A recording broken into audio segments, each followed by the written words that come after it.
Welcome to Tenor Tech, where I solve the problems you didn't even know you had. You'll start by getting the essentials ready, your Veloz and your phone. Plug a known good data cable into the car's USB port.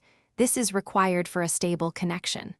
On your phone, open Android Auto and allow the requested permissions, location, microphone, and notifications, so voice and navigation work.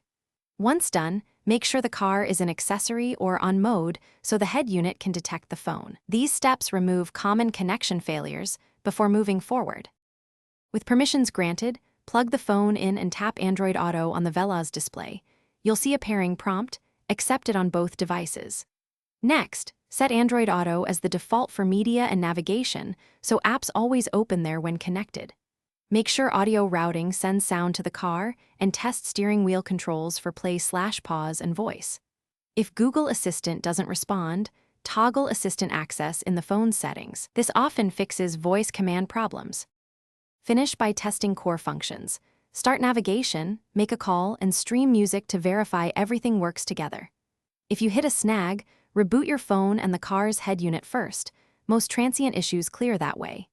Make sure you try another certified data cable before deeper troubleshooting. If problems persist, clear the Android Auto app cache or check for firmware updates on both phone and Veloz. One key tip: always test with a different cable before assuming hardware failure. Thanks for watching. Subscribe to keep your life in tune.